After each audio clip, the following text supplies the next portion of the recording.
दोस्तों आज हम बात करते हैं रेशो क्या होता है। अनुपात मतलब दो या दो से अधिक एक ही प्रकार की क्वांटिटी का कंपेयर करना। जैसे मानकर चलिए मैंने आपसे बोला दो व्यक्ति हैं ए और बी। ए अगर 2,000 रुपए कमाता है और बी कमाता है 1,000 रुपए, तो हम क्या बोलेंगे? ए बी से कितना कमा रहा है? डबल कमा रहा है, दुगना। या हम इसको ले सकते हैं 2:1, मतलब ए और बी इन दोनों की जो इनकम का रेशो है वो कितना है? 2:1। ये दोनों सेम टाइप की होनी चाहिए। अगर ये इनकम तो इनकम ऐसे मैंने बोला, मानकर चलिए एक है ए बॉयफ्रेंड, बी है उसकी गर्लफ्रेंड। ए की हाइट है 6 फीट और बी की हाइट है 3 फीट। तो क्या बोलेंगे भाई? ए की हाइट बी से कितनी है? डबल। तो रेशो को हम दो या दो से अधिक क्वांटिटी कंपेयर करने के लिए यूज करते हैं। अब हम सीखते हैं रेशो में नंबर को कैसे बांटते हैं, इसका बेसिक तरीका क्या क्या करना है, सब कुछ इस वीडियो में देखते हैं। आप पूरी वीडियो को अच्छे से देखिए। दोस्तों लिखा हुआ है कोई राशि एबीसी में एक्स अनुपात बाई अनुपात जेड में डिस्ट्रीब्यूट करनी है, बांटनी है। मानकर चलिए 600 रुपए है, आपको एबीसी में x ratio by ratio Z में बांटनी है। तो एबीसी का सेपरेट हिस्सा कैसे निकालते हैं? तो अगर हम टेक्निकल देखें तो ए का हिस्सा हुआ टोटल कितने? 600 इंटू ए पर एक्चुअल में कितने हैं? एक्स अपॉन में तीनों को जोड़ के, अगर दो होते तो दोनों को ऐड करके, चार होते तो चारों को ऐड करते। तो अपॉन क्या आएगा? X plus Y plus Z. ऐसे ही बी का हिस्सा पूछा तो बी का हिस्सा बताओ क्या होगा? 600 into Y upon X plus Y upon Z. Z C का हिस्सा 600 into Z upon X plus Y plus Z. मतलब यहां पर हमें एक हिस्सा निकालने के लिए टोटल कितने हैं? X plus Y plus Z. तो एक हिस्सा निकालने के लिए तीनों का टोटल का डिवाइड देते हैं। ए के पास एक्स हिस्से तो इंटू एक्स कर दिया, बी पर बाई तो इंटू बाई, सी पर जेड तो इंटू जेड। ये किताबों में ऐसे लिखा होता है। अब इसको और कैसे बांट सकते हैं वो हम थोड़ा देखते हैं। अगर मैंने बोला 60 रुपए को ए और बी में 2:1 में बांटो, एक्स बाई जेड से कैसे बांटते दोस्तों? ए का हिस्सा कितना हो गया? 60 इंटू ए पर कितनी है? 2 अपॉन, अपॉन में क्या करेंगे? जो भी दिया है इन दोनों को ऐड करके, तो 2 प्लस 1 मतलब 3। तो ए का हिस्सा कितना हो गया? 40, बी का हिस्सा 60 इंटू 1/3। या फिर यहां पर हम जब भी हमें एक रेशो दिया हुआ 2:1, तो हमें ए को 2 बी को 1 तो नहीं मान सकता? मान सकता हूं? नहीं। तो क्या हुआ कि दोनों नंबर सेम नंबर से कटते हैं। जैसे मानकर चलिए मैंने बोला ए की राशि 2,000 रुपए, बी पर 1,000 रुपए। दोनों में रेशो कैसे आया? दोनों 1000 से काट के, 1,000 से काटा अगर हमने, तो 1,000 इंटू 2 2,000, 1,000 इंटू 1 1,000। मतलब दोनों में सेम नंबर कॉमन था, उससे काट दिया। अब वो सेम नंबर कॉमन क्या था नहीं पता, तो हमने मान लिया एक्स। तो इसलिए अगर 1000 का मल्टीप्लाई इसमें होगा तो इसमें भी होगा। तो इसका मतलब अगर ए को 2x माना तो बी को क्या माना? x। तो जब भी आपको रेशो दिए हो, जैसे आपको लिखा है ए बी सी 3:1, तो x के फॉर्म में मानना है तो a को 3x, b को 2x, c को कितना मानेंगे? x। अब लिखा है इसमें a और b को 60 रुपए मिले। अगर x के फॉर्म में लिखे कि 2x और x, तो 3x इक्वल टू कितने हो गए दोस्तों? 60। x का मान कितना हो गया? 20। a पर 20 इंटू 2, b पर कितने हो गए? 20 हो गए। x के रुपए में बांट लिया। यहां डिफरेंस दिया होता तो 2x माइनस एक्स कर लेते, लेकिन यहां मल्टीप्लाई दिया होता, जैसे मैंने आपसे बोला, तो अब क्या करते? 2x into x equal to क्या करते? हम 60 करते। तो इस तरीके से हम इसको कर सकते हैं। अब हमें बिना पेन के डायरेक्टली कैसे बांटना, क्वेश्चन में क्या यूज करना है, उसको हम सीखते हैं। इसके लिए एक छोटी सी स्टोरी बता रहा हूं, जिससे आपको दिमाग में हमेशा वो स्टोरी याद रहेगी और कभी नहीं भूलोगे। मानकर चलिए एक बॉयफ्रेंड है, एक गर्लफ्रेंड है। बॉयफ्रेंड का नाम ए है और गर्लफ्रेंड का नाम क्या है? बी। ये दोनों ट्रीट पर गए, आइसक्रीम खाने गए। तो जब तक इनने 2 आइसक्रीम खाई, इनने खाली 3। ये भाई साहब 2 आइसक्रीम खा पाते हैं, ये मैडम कितनी खा गई? 3। अब बिल आया 60 रुपए का। बताओ भाई बिल कौन पे करेगा? अब बॉयफ्रेंड गर्लफ्रेंड गए तो यही करेगा ना बिल पे अपना। तो इनने 60 रुपए पे कर दिए। जैसे ही दोनों बाहर निकल रहे तो इनकी हो गई लड़ाई। लड़ाई हो गई तो उसने बोला ठीक है ब्रेकअप कर लेते हैं, सबसे पहले मेरी आइसक्रीम के पैसे दे। तो ये बेचारी मतलब शान में बोलती है ले 30 रुपए ले लो। 60 रुपए की आइसक्रीम हुई थी, 30 रुपए लेके चलने लगती है। बोले अरे रुको रुको, मैं साथ है मुझे भैया, 30 मत दो। बोले कि मैंने 2 खाई तुमने 3 खाई। तो क्या 30 रुपए में सेटलमेंट करेगा? नहीं। तो कैसे करेगा वो? इनने 2 खाई, इनने 3 खाई, टोटल कितने की? 60 की। 60 में क्या हुआ? ये 2 और 3 5 आइसक्रीम। एक आइसक्रीम कितने की हो गई? 12 की। तो इनकी 12 दूनी 24, इनकी 12 तिया 36। तो गर्लफ्रेंड पर रुपए कितने हुए? 36। इनका कितना हुआ? 24। मतलब मैंने बोला 60 को 2:3 में बांटना है। तो या इसको आइसक्रीम समझ लो या समझ लो 2 हिस्से 3 हिस्से। तो टोटल कितने हो गए? तीनों तो 5 हिस्से 60 के। एक हिस्सा कितने का हो गया? 12 का। इन पर 12 दूनी 24, इन पर 12 ती 36। ऐसे ही हम 3 दिए हो 3 को बांट सकते हैं। देखिए कैसे बांटते हैं। आपको लिखा हुआ है एबीसी 321 में है। इनको मानकर चलो तीनों को 120 रुपए मिलते हैं। तो ए बी सी को कितने मिले? तो 120 को 3 2 1 बांटना है। तो कैसे करेंगे दोस्तों? 3 2 5 और 1 6। टोटल कितने हो गए? 120 क्या है? तीनों का टोटल। तो 3 आइसक्रीम 2 आइसक्रीम 1 आइसक्रीम, या 3 हिस्से 2 हिस्से 1 हिस्से, तो 6 हिस्से 120 के। एक हिस्सा कितने का हो गया? 20 का। तो 20 दिया 60, 20 दूनी 40, 20 एकम 20। अगर मानकर चलो ये लिखा होता a प्लस बी दिया 120, अब 120 क्या दिया हुआ है? ए और बी की वैल्यू। सी नहीं दिया। तो तीनों तो 5 हिस्से 120 के। एक हिस्सा कितने का हो? 24 का हो गया। तो 24 थी 72, 24 दूनी 48, 24 से कम 24। अगर लिखा होता कि ए का हिस्सा 40, ए का हिस्सा 60 रुपए है, तो बी का कितना है? तो 60 क्या है? ये पूछा क्या है? बी। तो 3 पार्ट 60 के, 3 आइसक्रीम 60 की, तो ए कितने की हो गई? 20 की। तो बी पर 20 दूनी 40, सी पर 20 से कम 20। अगर लिखा होता ए को सी से 40 रुपए ज्यादा मिलते हैं, तो बी को कितने मिले? अब देखो, ए को सी से ऑब्वियसली ए पर 3 हिस्से, सी पर 1 हिस्सा, तो ज्यादा कितने मिलेंगे? 2 हिस्से। अंतर कितना है? ए को सी से 40 ज्यादा मिलते हैं, मतलब ए और बी सी का डिफरेंस 40 है। इसको ए माइनस सी भी 40 ले सकते हैं, या लिख सकते हैं ए बराबर सी प्लस 40। तो बात तो एक ही है। तो 40 क्या है? दोनों का डिफरेंस। तो 3 में से एक गए तो 2 हिस्से 40 के। एक हिस्सा कितने का हो गया? 20 का। अब जो भी पूछा है, ए का पूछा है 20 या 60, बी का 20 दूनी 40, सी का कितना हो गया? 20 से कम 20। ऐसे हम आराम से प्लस माइनस में कर सकते हैं, लेकिन बच्चों मल्टीप्लाई में मत करना। मल्टीप्लाई में ऐसा नहीं होगा। मल्टीप्लाई में क्या हुआ? ये 3x और 2x दोनों का मल्टीप्लाई 6x स्क्वायर हो जाता है, तो वहां पे स्क्वायर में आ जाता है। ये गड़बड़ कर देते हैं इसलिए। अब हम देखते हैं दोस्तों कि रेशियो को कंबाइन कैसे करते हैं। ये तो हमारे क्वेश्चन में यूज आएगा, तो हम सीखते जाएंगे। रेशियो कंबाइन कैसे करना है वो हमने अब सीखते हैं। जैसे मानकर चलिए आपको लिखा हुआ है कि a रेसो बी लिया है 2:3, यहां पर c रेसो डी दिया है 4:5। आपसे पूछा है एबीसीडी का कंबाइन रेशो क्या होगा। दोस्तों कंबाइन रेशो करने के लिए कुछ बातें हम ध्यान से रखते हैं। तो क्या है? जब भी दो रेशो कंबाइन करना है, तो सबसे पहली कंडीशन होनी चाहिए दोनों में कुछ ना कुछ कॉमन जरूर होना चाहिए। मानकर चलिए दो टाइप की फैमिलियां हैं, एक है आपकी एमपी से बिलोंग है, एक महाराष्ट्र से बिलोंग है। अगर दोनों में शादी करवानी है, तो जब तक कि दोनों में कोई ना कुछ चीजें कॉमन नहीं होंगी, तो कैसे हो पाएंगी? तो कंबाइन करने के लिए दोनों में कोई ना कोई मेंबर जरूर कॉमन होना चाहिए। तो यहां पर कौन है? ए और बी। यहां कौन है? सी और डी। इनमें कुछ कॉमन है? नहीं। तो हम ए बी सी डी को आपस में कंबाइन नहीं कर सकते। तो इनका कंबाइनेशन आएगा दोस्तों? नहीं आएगा। अगर मान के चलिए ये लिखा हुआ है ए रेसो बी 2:3, बी रेसो सी 4:5। अब मुझे अगर कंबाइन करना है, अब मैं आराम से कंबाइन कर सकता हूं इसको। यहां पर क्या कॉमन मेंबर कौन है? बी। अब दोस्तों वही कहानी हम फिर से पढ़ते हैं कि जैसे मानकर चलो इन दो फैमिलियों में शादी करवानी है। शादी करवाने के लिए कोई ना कोई कॉमन मेंबर जरूर होना चाहिए।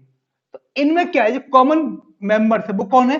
बी। इसको बोल सकते हैं मिडिल मैन, बीच का बिचौनिया, जो भी आप बोलना चाहो। अब दोनों में शादी कब होगी? जब उस मिडिल मैन की वैल्यू दोनों फैमिली में इक्वल हो। तो यहां एक जगह उसकी नौकरों वाली वैल्यू, एक जगह उसके मालिकों वाली वैल्यू, तो कैसे होगा? तो उसकी वैल्यू दोनों फैमिली में कैसे होनी चाहिए? इक्वल।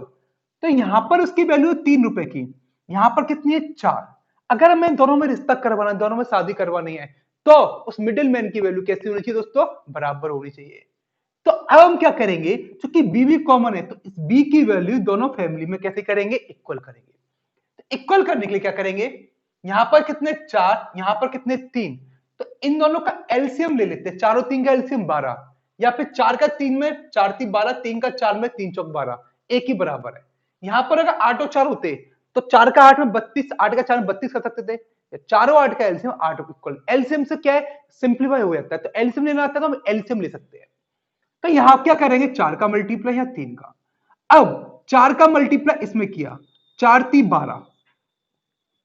अगर मान के चलिए ये एक ही फैमिली में है, इसकी मैंने प्रॉपर्टी 4 गुनी कर दी, अगर इसको 4 का मल्टीप्लाई इसमें ना करूं तो बेचारा नाराज हो जाएगा, ये बोलेगा अच्छा दूसरे वाले को तो 4 का मल्टीप्लाई कर दिया, हमें तो किया नहीं। तो क्या है भाई 4 का मल्टीप्लाई अगर इसमें किया तो कायदे 4 का इसमें करना पड़ेगा। तो रेशो में क्या होता है सेम क्वांटिटी का एक में कर रहे हैं तो दूसरे में भी करना पड़ेगा। ऐसे ही 3 का मल्टीप्लाई इसमें किया, 3 चौक 12, तो 3 का मल्टीप्लाई किसमें करना है 15। अब यहां जो बीच का बिचौनिया बी था, दोनों की वैल्यू बराबर हो गई, दोनों की प्रॉपर्टी बराबर हो गई। अब हम उनकी फैमिली शादी कराते हैं, अपन जोड़ लो भैया happy family. A B C, A पर कितने हैं 8, बी पर कितने हैं 12, सी पर कितने हैं 15। तो यहां पर ए बी सी की वैल्यू कितनी हो गई 8 12 15। इसका और क्या तरीका है वो भी बताऊंगा, लेकिन पहले इसको हम अच्छे सीखते हैं। आपको लिखा हुआ है ए और बी का रेशो 8:5:81 है, और बी और सी का कितना है 160:5। एबीसी कंबाइन बनाना है, तो वैल्यू कौन सी बराबर है दोनों में, बी बराबर है। यहां पर कितनी है 81, यहां कितनी 162। अब अगर देखें 162 क्या होते हैं 81 का डबल होते हैं, 81 दूनी 162, तो इन दोनों का एलसीएम 162 हो गया। चाहो तो 81 का मल्टीप्लाई इन दोनों में, 160 का इन दोनों में, लेकिन वो थोड़ा लेंदी आता है, इतना लेंदी नहीं करना। तो इन दोनों का एलसीएम कितना हो गया 162, तो 162 ये तो बना हुआ है, यहां पर 162 करने के लिए क्या करेंगे 2 का मल्टीप्लाई, तो 10:162। अब एबीसी का कितना हो गया, ए का 10, बी का 162 और सी का कितना हो गया 5। तो एबीसी का रेशो निकालना, तो 10 162 और कितना हो गया 5। ऐसे अगर 3 दिए तो क्या करेंगे, आपको लिखा है A B B C C D का रेशो, आपको ए बी सी डी का निकालना है। तो सबसे पहले दोस्तों एबीसी कंबाइन, कॉमन कौन है बी, मेंबर कैसे हैं कॉमन, तो एबीसी कितना हो गया 2 3 4। कोई मल्टीप्लाई की जरूरत पड़ेगी नहीं, क्योंकि बी की वैल्यू कैसी है बराबर। अब लिखा है सीओडी, यहां पर कितना है 2, यहां कितना है 4, तो 4 और 2 का एलसीएम कितना हो गया 4। इसको 4 बनाने के लिए एक का मल्टीप्लाई कोई दिक्कत नहीं है, इसको 4 बनाने के लिए 2 का मल्टीप्लाई 2 दूनी 4, 2 पंजे 10, यहां 4 कैसे आएगा 2 का मल्टीप्लाई करना पड़ेगा, तो एबीसीडी का रेशो आ गया 2 3 4 10। अगर इसमें ए और डी का पूछे तो हम सिंपल ए और डी का लिख सकते हैं, ए और डी का कितना हो गया 2:10 मतलब 1:5। जिसका भी पूछे बी और डी का पूछे बी और डी का ले लो, तो हम आराम से इसको कर सकते हैं। आपसे पूछा एबीसीडी का रेशो क्या हुआ, तो यहां पर एबीसी या सी है, तो रेशो कंबाइन कब होंगे दोनों में कोई ना कोई मेंबर कॉमन हो, तो कॉमन कितना है यहां पर कौन है सी। अब इस सी की वैल्यू दोनों फैमिली में कैसे होनी चाहिए बराबर, यहां कितनी है 4, यहां कितनी है 1, तो चारों एक का एलसीएम 4, तो 4 तो ही यहां 4 बनाने के लिए 4 एकम 4, 4 पंजे 20, तो एबीसीडी की कितनी हो गई 2 3 2 3 4 20, ये आपका आंसर आ गया। अब इसको हम डायरेक्ट कैसे करते हैं, मैं तो बोलूंगा यही तरीका अपनाओ, जिसको नहीं समझ रहा है तो रटने वाला ए को बताता हूं उसको भी हम देखते हैं। तो ए रेशो बी दिया है 2:3, बी रेशो सी दिया है 5:7। अब अगर हमें कंबाइन करना है तो क्या कर सकते हो आप, एक तो मैंने बताया बी कॉमन होना चाहिए, ए क्या भाई बी के नीचे बी लिख लो, और ये कितना है सी, सी कितना है मेरा 7, ठीक है। अब यहां बी लिखा है 3, इसको खाली जगह है तो 3 के बाद 3 आ जाएगा, यहां कितना लिखा है बी 5, इससे पहले इसके नीचे कुछ है नहीं, तो इससे पहले क्या लिख लो 5। अब 5 दूनी 10, 5 तीय 15, 7 तीय कितने को 21। चाहो तो ऐसे भी लिख सकते हो, एबीसी की वैल्यू कितनी हो गई 10 15 21। एक और एग्जांपल लेते हैं, आपको लिखा है एबी बीसी सीडी, आपसे पूछा एबीसीडी कंबाइनेशन निकालो, तो क्या है भाई यहां पर बी कॉमन है तो बी और सी कैसे लिख दो, बी के नीचे 4:5 लिख दो, ये क्या हो गया सी वाला हो गया। यहां पर क्या है सी कॉमन तो 5:1, ये BC हो गया, ये क्या हो गया, D हो गया। अब यहां खाली जगह बची हुई है तो 4 लिख दो, यहां इसके खाली तो इसके पड़ोस में 3 था तो 3 3 लिख दो, या 5 था तो 5 लिख दो। तो फिर से वो लोग रटने वाला हो गया, कोई लॉजिकल नहीं है, लॉजिकल जो बताया था वही है। ये 5 लिखा है, इसके पहले क्या बची है, 5 और 5। अब क्या कर दिया, मल्टीप्लाई। तो 5 चौक 20 दूनी 40, 5 चौक 20 दिया 60, पचम 25 थी 75, और 5 दिया कितने हो गए 15। अब किससे कर सकते हैं, 5 से कर सकते हैं, 15 to 40, 12 टाइम्स, ये 15 टाइम्स, ये 3 टाइम्स। तो रेशो कितना हो गया, 8 12 53। तो इस चाहो तो आप इसको ऐसे भी कर सकते हो। अब मैं आपको सिखाता हूं कि रेशो में और क्या क्या कंडीशन होती है, इनको कैसे कैसे सॉल्व करते हैं। आपसे पूछा कि मान के चले कोई राशि है 60 रुपीज, इसको इस रेशो में बांटना है। अब इनको ऐड करना फिर करना वो थोड़ा कॉम्प्लिकेट हो जाता है। तो ऐसे जब भी अपॉन में रेशो दिए हो तो हम सिंपल रेशो में कैसे बदलते हैं वो हम थोड़ा देख लेते हैं बच्चों। तो यहां पर क्या है, ये नीचे अपॉन की संख्या 3 4 2 इन तीनों को हटाना है। अब ऐसे तो कटे नहीं, 2 से 2 कट गया। तो रूल क्या होता है, तीनों रेशो में लिखे हैं तो ऊपर से ऊपर वाले कर सकते हैं, नीचे से नीचे वाले कर सकते हैं। तो तीनों को हटाने के लिए तीनों की वैल्यू कैसे होनी चाहिए, इक्वल होनी चाहिए। इक्वल करने का जब भी आगे कभी भी काम आए तो इक्वल करने का तीनों को आपस में मल्टीप्लाई या तीनों का एलसीएम। तो मैंने तीनों का एलसीएम लिया, 3 4 2 का एलसीएम कितना हो गया 12। एलसीएम लेना भी सिखाऊंगा, डायरेक्ट कैसे लेते हैं। तो तीनों को 12 बनाना है, तो यहां पर 3 लिखा है, तो यहां पर 12 बनाने के लिए क्या कर सकते हैं, 4 का मल्टीप्लाई ऊपर नीचे, यहां 12 बनाने के लिए 3 का मल्टीप्लाई ऊपर नीचे, और यहां पर 12 बनाने के लिए 6 का मल्टीप्लाई ऊपर नीचे। ये 12 12 कट गए तो कितना बचा, 8 3 6। तो एबीसी का कंबाइन रेशो कितना, सॉरी नॉर्मल रेशो कितना हो गया, 8 3 6। इसको अगर मैं रटवाने वाले टर्म से बोलूं तो आप ऐसे भी कर सकते हो। आपसे पूछा एबीसी का नॉर्मल रेशो, तो ओवरऑल हमने क्या किया, या 4 मान लें, यहां पर इन कैल्शियम 12 था तो 4 का मल्टीप्लाई ऊपर नीचे किया था। या फिर हम कर सकते हैं इसके ऊपर वाले में बच्चे दो नीचे का मल्टीप्लाई, 2 दूनी 4 चौक 16, दूसरे के ऊपर वाले में बच्चे दो नीचे का मल्टीप्लाई, 4 ती 12 एकम 12, और तीसरे के ऊपर वाले में बच्चे दो नीचे का मल्टीप्लाई, 3 दूनी 6 एकम 6। फिर किससे कटते हैं, 2 से, 2 8 2 6 12 2 3 6। तो इनका सिंपल इसको 863 बन सकता है। तो क्या किया बच्चों, या तो हम एलसीएम ले लो तब कर लो, या इसके ऊपर वाले में बच्चे दो मल्टीप्लाई ऊपर का नीचे का मल्टीप्लाई, तो 2 दूनी 4 चौक 16, दूसरे के ऊपर वाले में बच्चे दो नीचे का मल्टीप्लाई, तो 3 एकम 3 चौक 12, और तीसरे के ऊपर वाले में बच्चे दो नीचे का मल्टीप्लाई, 3 दूनी 6 एकम 6। अब इसको हम सिंप्लीफाई कर ले, या फिर मैंने आपको एलसीएम वाला सिखाया था अभी, 3 और 4 का एलसीएम कितना हो गया 12, कितना हो गया 12। तो आपको पता है तीनों 12 बन के कट जाएंगे। सिंपल आप करो, 12 बनाने के लिए क्या करना पड़ेगा, 4 का मल्टीप्लाई ऊपर नीचे, 3 चौक 12 4 दूनी 8 लिख दिया। 12 बनाने के लिए यहां पर 2 है तो 2 इंटू 6, 6 का मल्टीप्लाई 6 लिख दिया। यहां पर 12 के लिए 3 का मल्टीप्लाई तो 3 लिख दिया। तो अब जितने स्टेप अवॉइड कर सकते हो उतना आप कर सकते हैं। ठीक है, इसको मैं आगे क्वेश्चन में कैसे आते हैं तो हम उसको डिस्कस करेंगे। अभी थोड़ा थोड़ा बेसिक कॉन्सेप्ट बताते आ रहा हूं। अब मैं आपको रेशो की कुछ टर्मिनोलॉजी सिखा रहा हूं जो कि आपको बार बार काम आती है और क्वेश्चन पेपर में डायरेक्ट पूछे जाते हैं। तो मान के चलिए आपसे पूछा पहले ए और बी का वर्गानुपात, एक्स रेशो बाई दिया है, इनका वर्गानुपात इंग्लिश में डुप्लीकेट रेशो। तो आपसे पूछा ए और बी एक्स रेशो बाई है तो इनका वर्गानुपात या डुप्लीकेट रेशो क्या हुआ। अगर हिंदी वर्ड से देखें तो बेसिक क्लियर हो रहा है, वर्ग मतलब स्क्वायर होता है।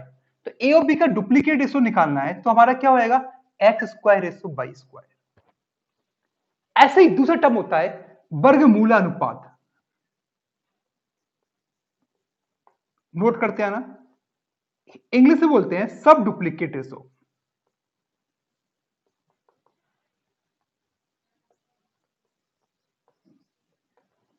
तो सब डुप्लीकेट रेशो या वर्गमूला तो क्या होगा, root X ratio root Y.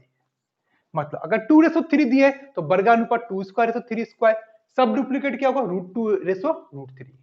ऐसे ही क्या होता है ट्रिप्लीकेट रेशो, घनानुपात।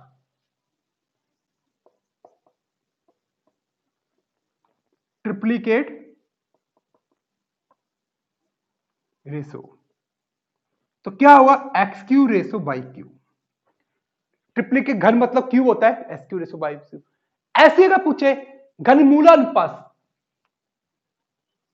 सब ट्रिप्लीकेट रेशो, क्या बोलेंगे बच्चों, सब ट्रिप्लीकेट रेशो। तो एक्स का क्यूब रूट रेशो बाई का क्यूब रूट। ठीक है। इनका पूछे अगर इनवर्स रेशो मतलब व्युत्क्रमानुपात, इनवर्स रेशो क्या होएगा, 1/x रेशो 1/y। जो टर्मिनोलॉजी दी है उसी टाइप से रेशो बनते हैं। तो ये हो गई रेशो के थोड़ा सा बेसिक। आगे हम क्वेश्चन डिस्कस करेंगे। अब मैं आपको सिखाता हूं प्रपोर्शनल समानुपात क्या होते हैं। प्रपोर्शनल में क्या होता है, दो रेशियो को आपस में कंपेयर करना, तो हम इसको बोलते हैं समानुपात।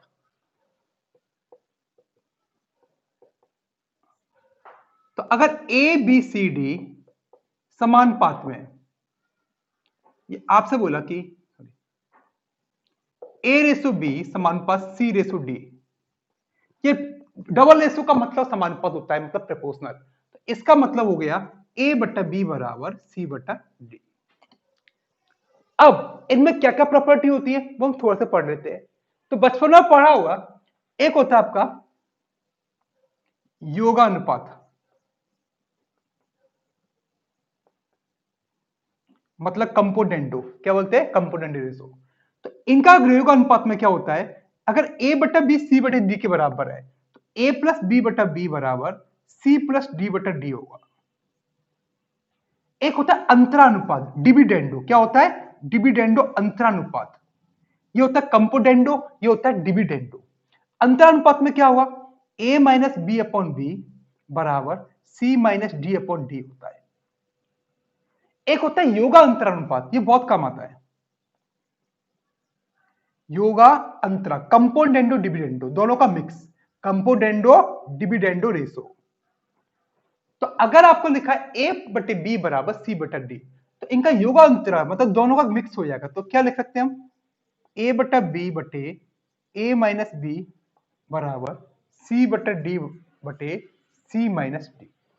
तो ये हमारा हो गया कंपोनेंडो डिविडेंडो योगा अंतरानुपात। मतलब अगर ये मान कर चलो ऐसा लिखा हुआ कुछ 2x plus 3y upon 2x minus 3y equal to 4z plus 3x बटे 4z माइनस 3x। तो आपको लिखा है ये योगा अंतराल में लिखा है, मतलब कंपोनेंडो डिविडेंडो में सेम नंबर दोनों प्लस हो रहे हैं माइनस हो रहे हैं, यहां पर क्या प्लस और माइनस, तो हम लिख सकते हैं इसको 2x upon 3y equal to 4z upon 3x। या ऐसे लिखा हो तो इसको ऐसे लिख सकते हैं, हम कैसे भी कर सकते हैं, कोई फर्क नहीं पड़ता।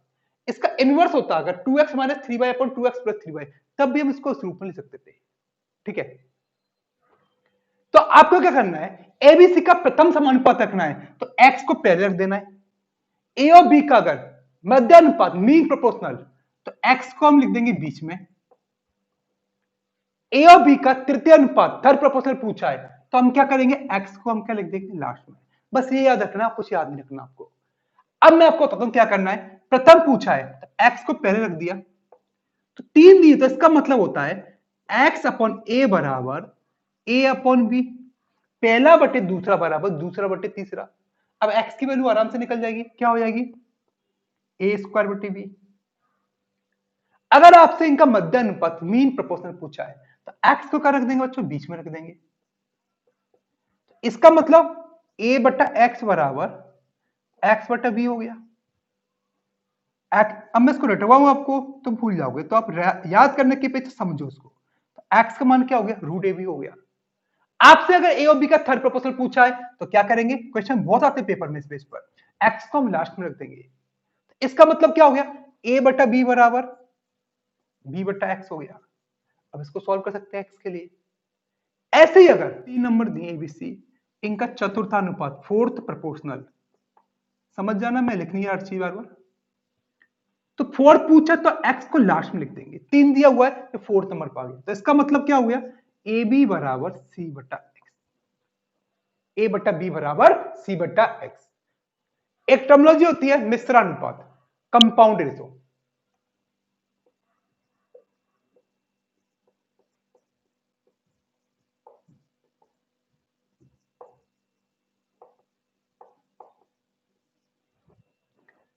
आपको लिखा है अगर ए बटा बी, सी बटा डी, ई बटा एफ, इनका कंपाउंड रेशियो या मिश्र अनुपात निकालना है, तो इसको क्या करना है, ऊपर ऊपर का मल्टीप्लाई करना है